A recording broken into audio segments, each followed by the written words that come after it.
Health Ministry confirms cases of Indians COVID-19 variant in the country.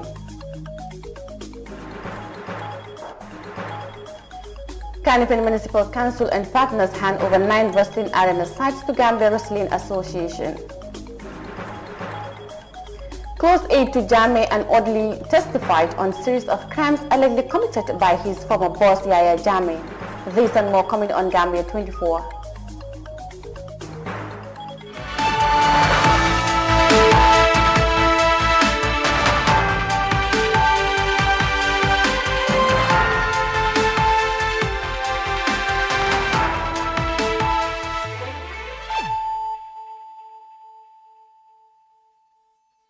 Hello, this is Gambia 24 News with me, Mariam Cham, and thanks for joining us. The Minister of Health has confirmed the detection of first cases of the so-called Indian COVID-19 variant in 2 people who traveled into the country on 18th April. The 2 individuals are said to have tested negative when they initially arrived, but tested positive 2 weeks later. Khadija Seka sent this report. As part of efforts to combat spread of the coronavirus in the Gambia, the Health Ministry continues to monitor all new coronavirus variants from UK, South Africa and as well as India. Reports from the United Kingdom shows that the variant is more transmissible than the current virus. The 2 travelers arrived from India and were immediately tested but were found negative for the new variant. The ministry therefore reminds the public that it's strengthening its pandemic response. The general public is therefore notified of the updates on our testing and quarantine protocol. Henceforward, all travelers from India must arrive in the Gambia with a negative PCR test valid for 72 hours. All travelers will be quarantined for a maximum of 72 hours at their own cost to enable sample collection and PCR testing.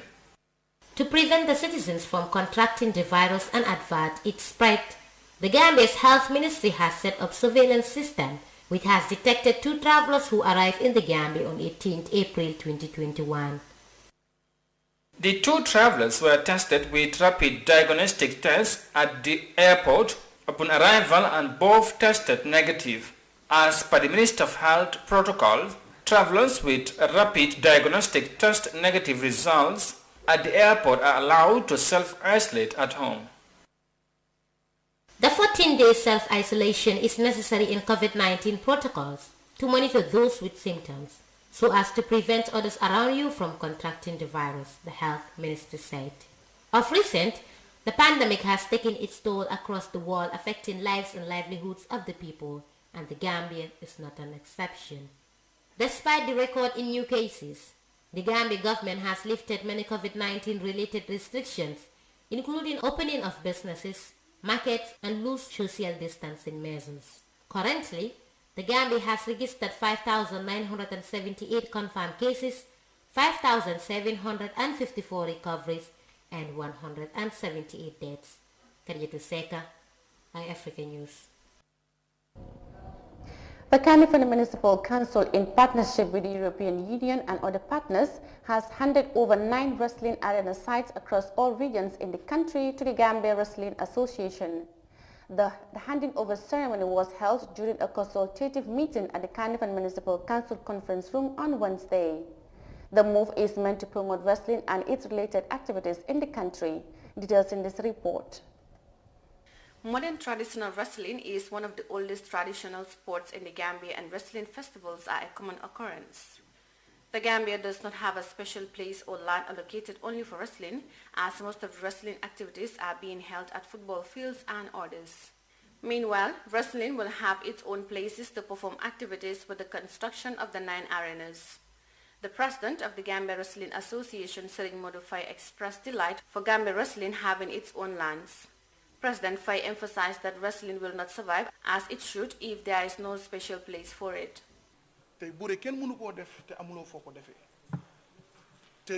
Wrestling cannot work without having a proper place for it.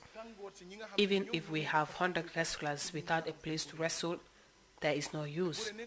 But thank God to those who facilitated this land for us to have a place. Wrestling is a traditional sport. It should not just stop there. It is something that people are now living in. An example is, we are having a wrestling event this Sunday, and those wrestling the Grand Combats are receiving huge sums like $300,000 to $400,000. Imagine someone as big and tall as I am, who is jobless and has nothing to do, will stand on the streets and attack anyone and take their property. But if we are to fight in a single afternoon and win $500,000, I believe nobody will fight on the streets for free, because everybody will go to the arena. Landing B. Sane, the chairman of the Gambia Association of Local Government Authorities, says the initiative is not only meant to create leisure, but also employment and income generating. The project is supposed to establish wrestling arenas and promote the culture of wrestling in this country. As the project consultant rightly mentioned, to add value to our culture of wrestling, not only as a sport to create leisure or to probably to entertain, but also to add value to our culture of sports so that employment is created and income is generated. To the Deputy KMC Mayor Musaba, acquiring land for wrestling purposes is long overdue. He adds that in these arenas, there will be a place for all sporting activities to play fairly. The laying of the foundation stone for the Greater Banjul area situated at the buffer zone will take place on Monday. For decades, traditional wrestling has been one of the most popular sports in the country, particularly in rural Gambia. The wrestling trade is practiced in various styles by two competitors, involve forcing an opponent to touch the ground with some part of the body other than his feet. For iAfrica News, I am Mariama Cham. The effects of the pandemic on women remain a challenge that will likely have long-term consequences. The pandemic has adversely affected the economic gains of women across the world, more especially in the Gambia, as their sources of income has deteriorated by the pandemic. Naisisi has more in this report. The continued backlash on human development by the coronavirus global pandemic is also emphasized on gender lines. Gender inequalities was exposed as women received a large share of the extra childcare work, following the closure of schools in one aspect. A whole list including loss of jobs and market shares due to governing regulations to control the spread of COVID-19 did not leave women on the go. Fatimata Makalo, a vendor at the Serekunda market, explained the closure of businesses at the peak of the pandemic as a drastic setback on her income.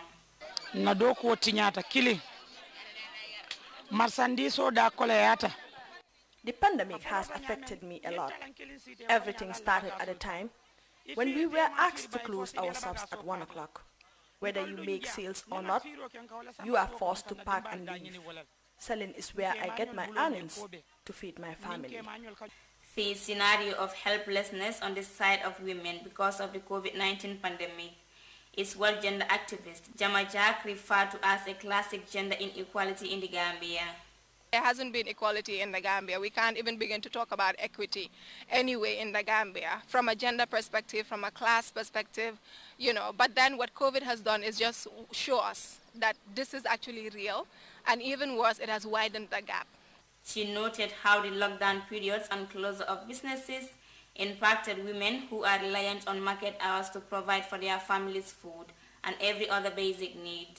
Because those who were already struggling to survive every day were the ones that were probably more deeply impacted by the lockdown measures or the public health regulations. Because if, for example, you look at market women who wake up every morning to go sell their produce to make money that they now use to take care of their families, and you tell them the market is opening from this time to that time, you're already restricting how much they're able to make in a day, and that affects how much income they're able to go home with and take care of their needs.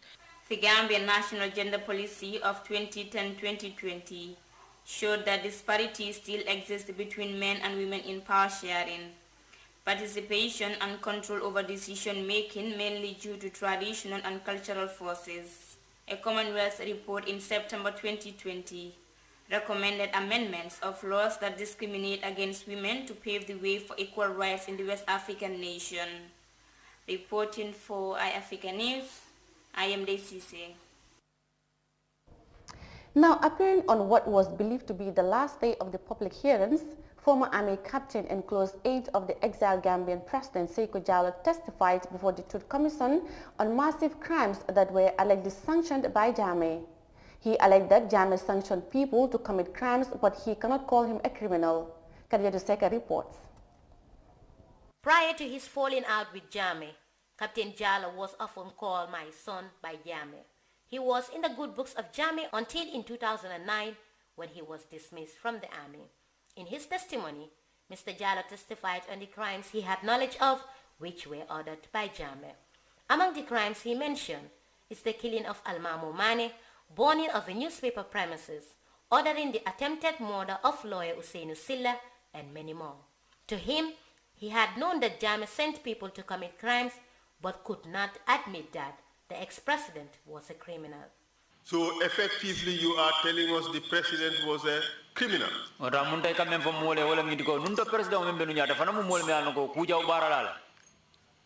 Unfortunately, I cannot say he was a criminal. I'm sorry, he was a head of state.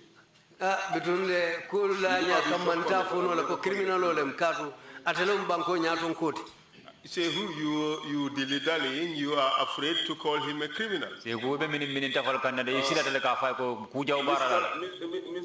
name? Lead counsel, there is no dilly-dally in my vocabulary, neither in my memory or in my heart. I come here to tell the truth and nothing else but the truth. Okay. He sent people to commit crimes, didn't he?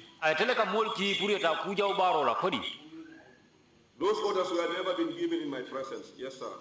The panelists that investigated the purported coup attempt in January 2000 revealed that State Guard Commander ex-Lieutenant Landin Sane and late Lieutenant Almamo Mane, the logistic and ordnance officer at State House, stated that the coupists were gunned down at State House premises.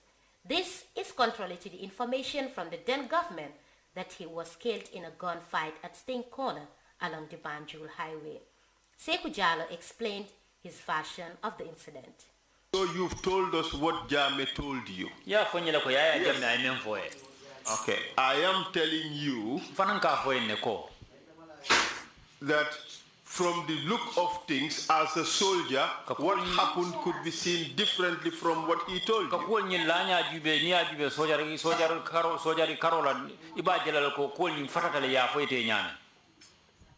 the look of things as a soldier, that we have a different perspective. I'm sorry to say it. From the civilian view, Almamo was told upon wherever they met, when he saw Sonko and then Maria, he realized, whoa, imagine you had a meeting and then you saw the wrong someone that was never part of your meeting. So all what they say, all those who went, not even from Jammeh, but all those who went, he passed their bombs and then he went to a pistol. Yes, and they shot him. He was shot at. In an interview with Freedom newspaper, Jallow said he was a privy to the activities of the witch hunters, but he vehemently denied participation in the rounding up of the villages. According to him, his colleagues in the army attested to the fact that he was one of the most professional officers during his stint as bodyguard and also as an orderly at the State House. Khadija Seka, iAfrica News. And that TRC report by Khadija Seka will take us to a quick break, and we'll be back with the rest of the news on Gambia 24. Stay with us. Following the announcement by the Independent Electoral Commission, the IEC, of the dates for the general voter registration scheduled from the 29th of May to 11th July 2021, the National Council for Civic Education, NCCE, reminds the public that voter registration is an integral part of the electoral process, as it is key to franchise as stated in Section 39 of the Constitution, and hence a civic right and a duty for all eligible Gambians. The NCCE therefore encourages every eligible citizen to fully participate in this crucial national exercise, as it is the basis for any credible and participatory election.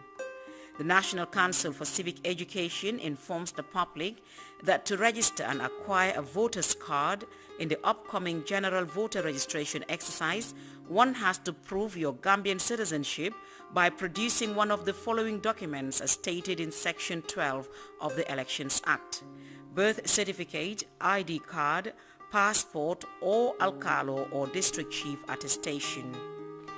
As the Gambia prepares for this very important national exercise, the National Council for Civic Education reminds the public to stay away from any altercation and refrain from the use of abusive language, provocative actions, intimidations, thugs and physical confrontation at all times, as these contravene the laws of the Gambia. The public is encouraged to follow due process to seek redress when the need arises during the period to ensure that peace and stability prevail throughout the process. Voters card is your key to franchise. Register to vote and vote wisely. This message is brought to you by the National Council for Civic Education, NCCE, with support from the United Nations Development Programme.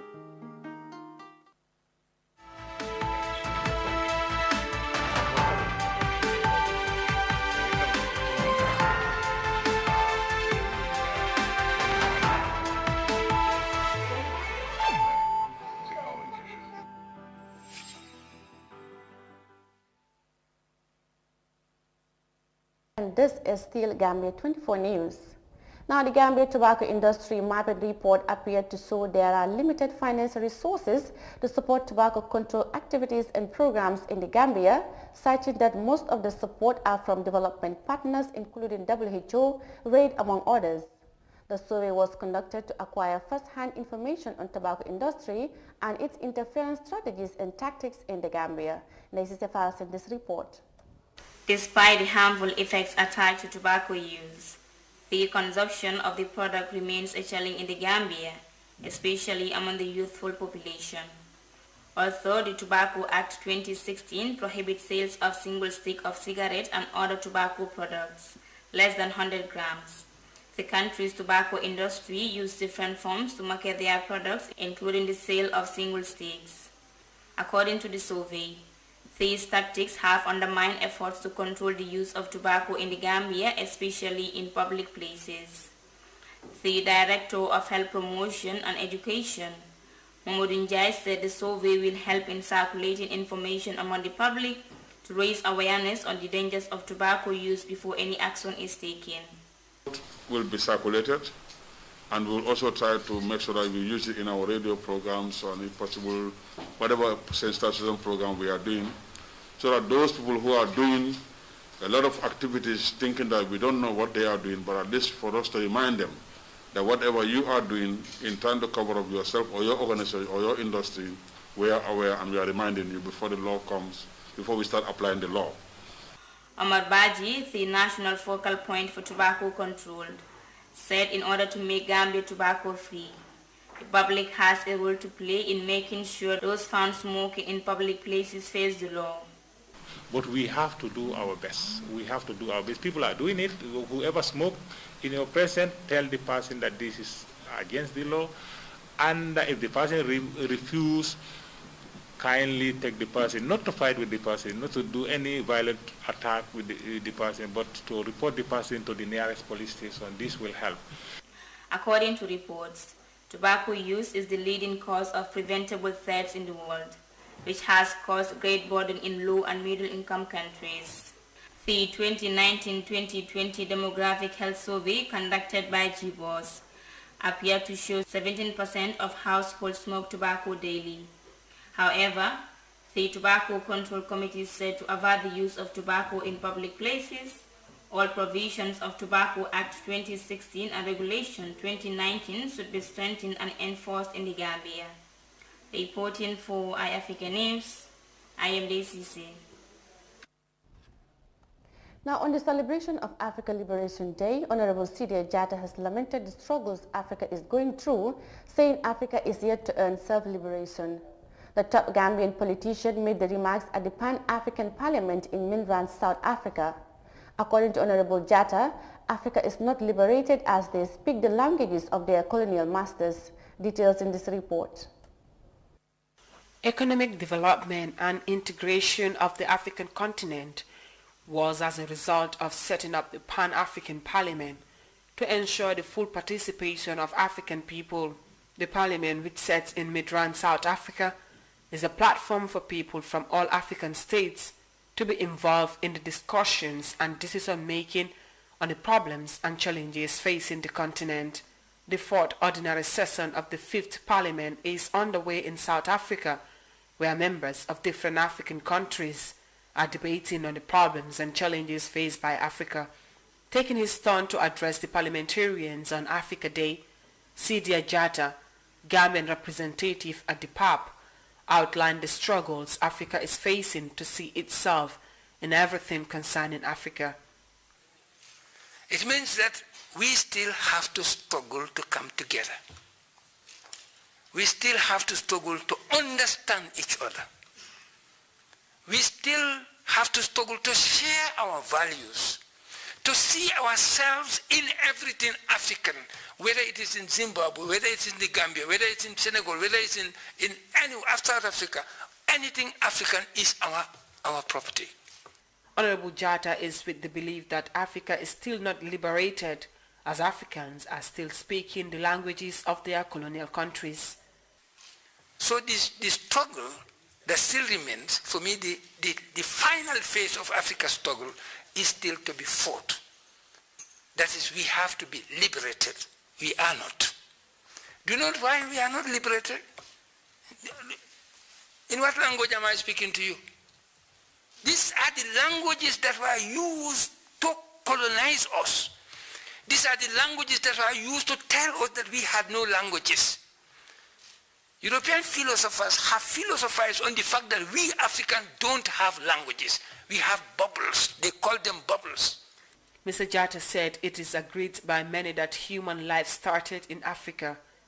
If we agree, and that is agreed by all scientists, whether you are an archaeologist, whatever you are, it is agreed that human life started in Africa. So it means that everything human started in Africa.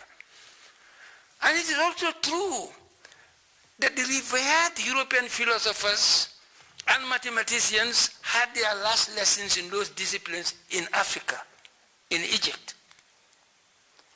And the question I ask, why is it that they decided to burn the greatest library in the whole world in Egypt? Because that was the storehouse of human knowledge. Sidia Jatta urged Africans to work together to make sure what belongs to Africa comes back to Africa.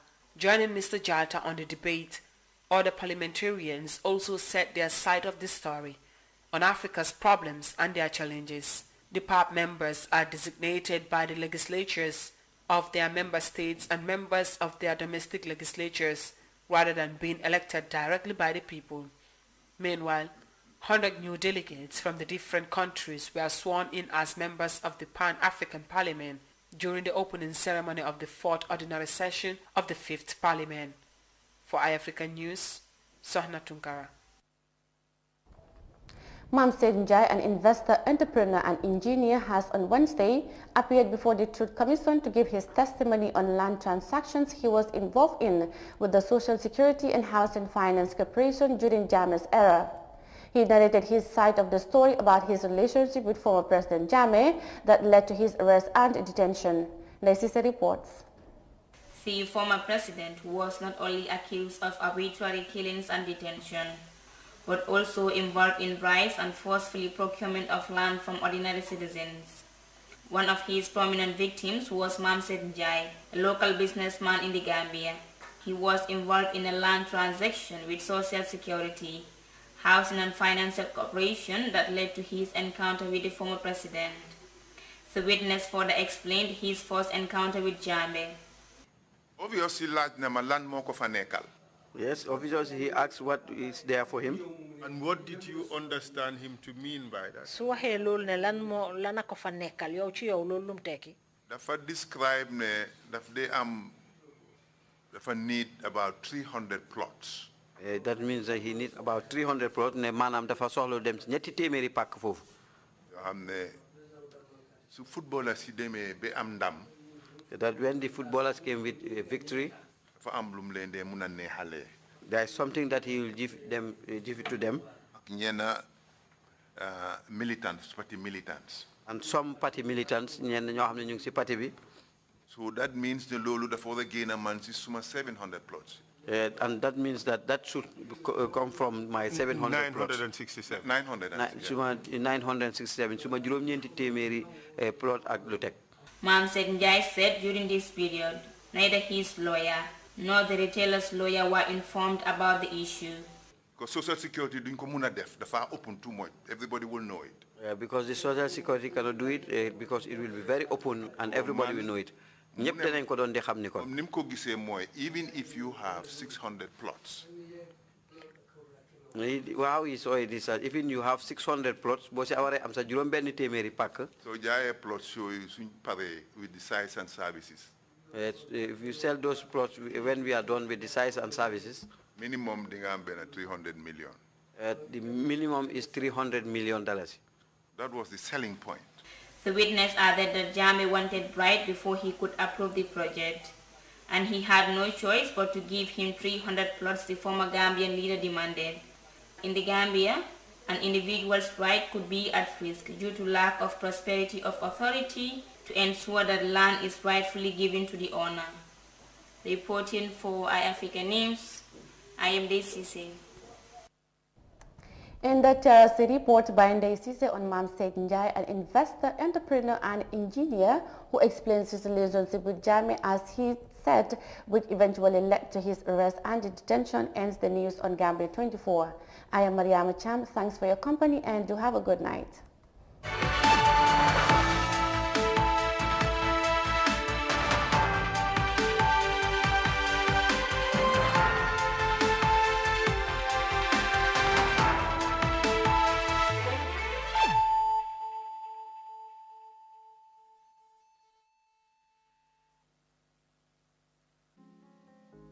The pride we take in our brand, the work we put into constantly change the landscape